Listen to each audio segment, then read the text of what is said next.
And part two is here. And apologize if it's raining. Okay, off to a good start. So, part two. I was in Imjar. This was a new school, but basically what happened was that so there was 6 years. There was supposed to be 7 years actually in St. Paul's Bay, but it turned out to be six because some bullshit with like the school itself or like whatever the fuck. And the last year we had to split schools.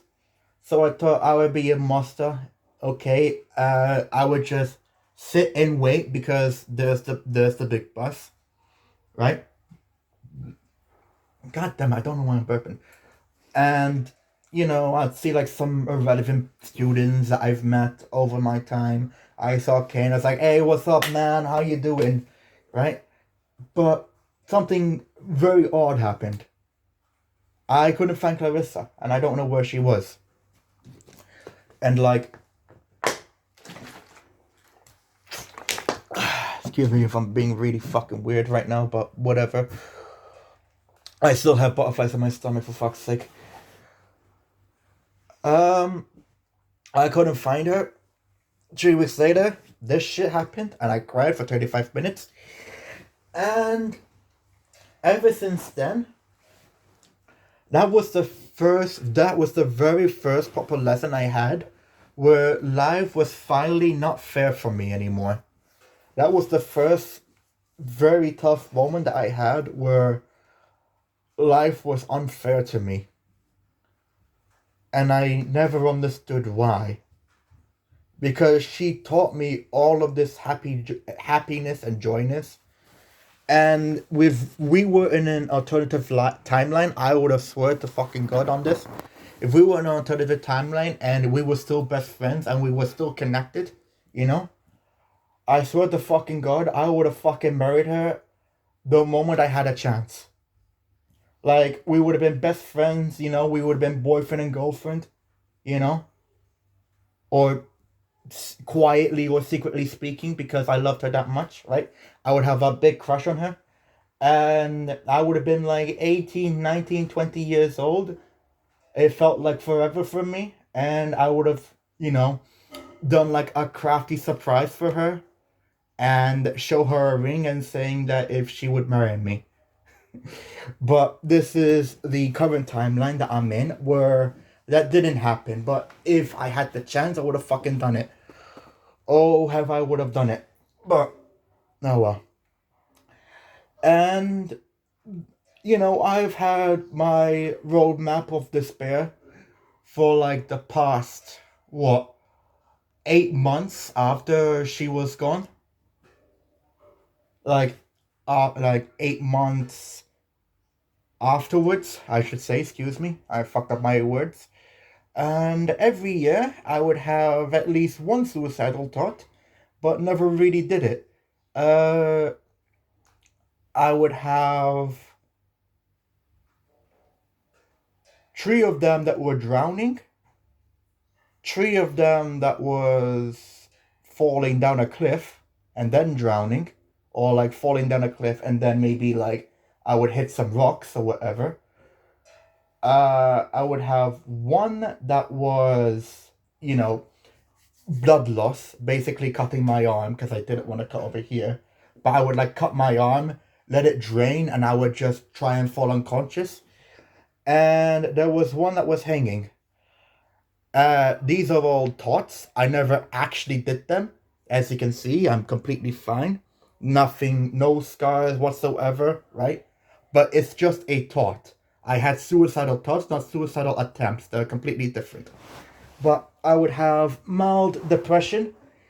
I would fucking cry at least once a week or like once every 2 weeks because I missed her that much. I would have felt shaky. I would have felt like a complete fucking emo, but for a good reason.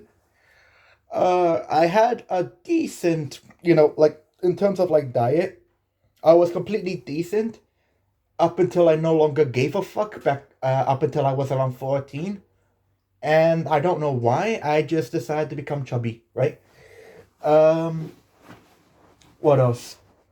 And I've had like there's been moments where mom and dad did whatever they could to help me out in like they tried to help me out with my writing first,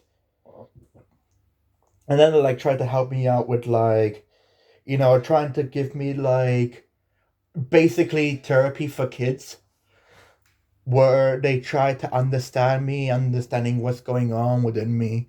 And it's like these guys are really nice, but although they are trying to help me, I feel like it wasn't exactly enough, but I know that they genuinely cared for me. So it's like, I would have like these moments where it's like I remember this one therapist, and she was a female, and I remember that she genuinely gave a shit about me. Even if it was her job, she felt like she genuinely did care for me. I never saw her as a trickster or anything like that. Uh, and then I moved into Muster, where I met a therapist, and I had LSU. LSU is the Learning Support Unit. It's basically if you have recess and you have nothing else to fucking do, you can just go to the LSU, hang out there, and like it's just a chill out room. Like you can hang around there, you can do whatever the fuck you want. And then when class needs to start, you just return to class. And then whenever you need to go home, you just go home. And that was really nice for me. I really enjoyed Muster, to be honest. Nashar, honestly, the Nashar school can go fuck itself. I had nice moments, don't get me wrong, but like most of the time in a shower would just have like in recess there'll be fucking balls everywhere because they're trying to kick it. And whenever I want to go from one class to another, I would always have at least like I don't know. I remembered I got hit by a dodgeball and I got fucking toppled out. I've been hit by multiple tennis balls. I've been hit by multiple footballs. I think I've been hit by a golf club. Not a golf club. A golf ball at one point. Um, what else? And I've been hit by like even a rugby ball as well, right over here, and that shit fucking stink for like I'd say 2 minutes, but for me it felt like eight because I was still a teenager developing. So yeah, I've been hit by balls everywhere, and the whole place was a complete shithole in a sense that no one really gave two fucks about it, and it looked like the technology hasn't even been invented here yet. Um, the teachers were fine, but the students were assholes, and like that's about it.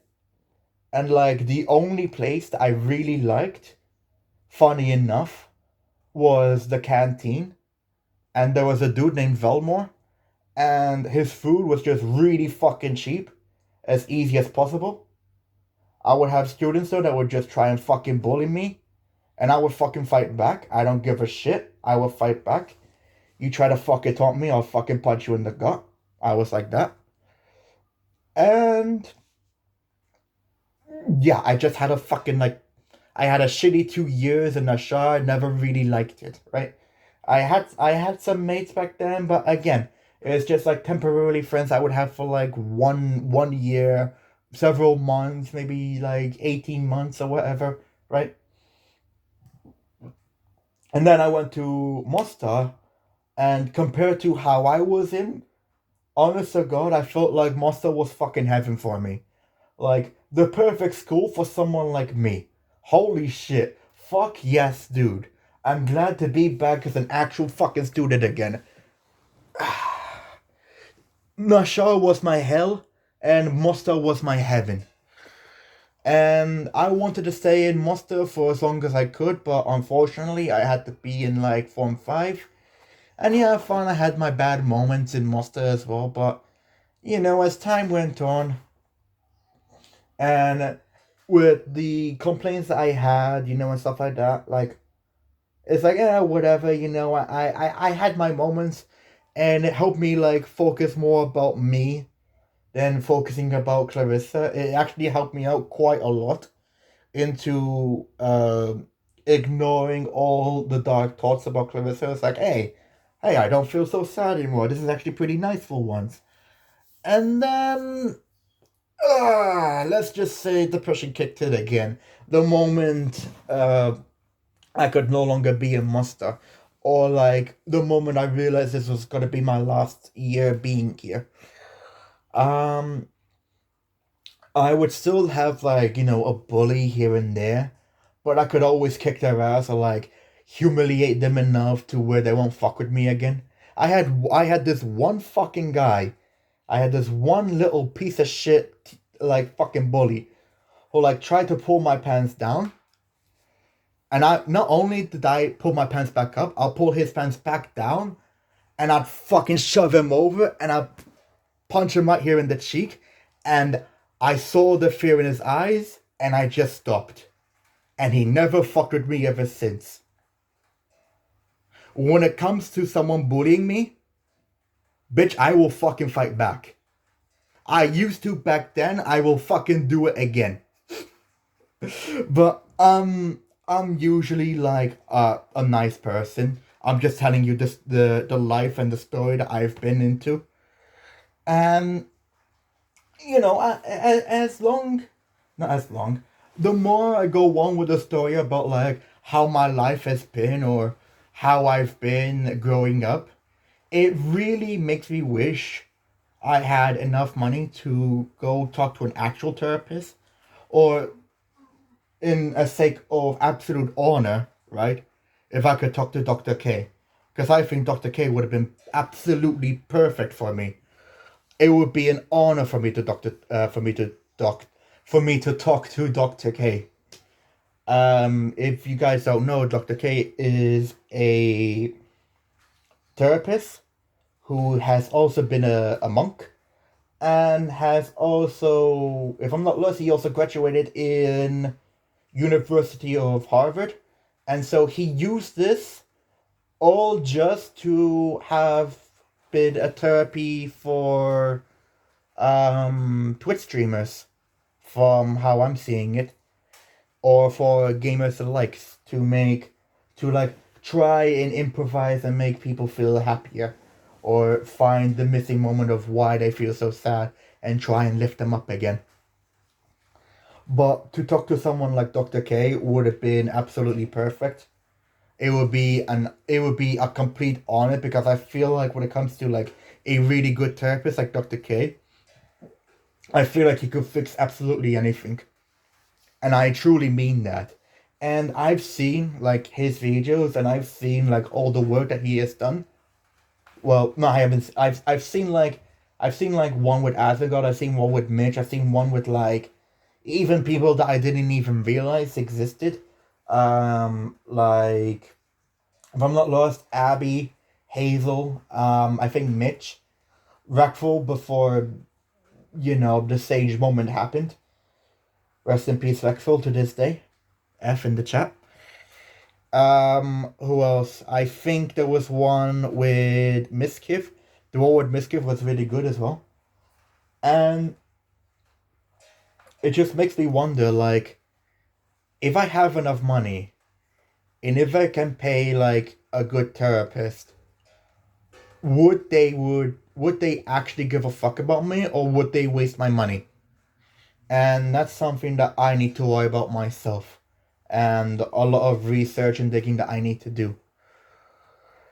But yeah, I'll probably do like a third. Yeah, fuck, I'll do like a part 3 just to like finish it all off.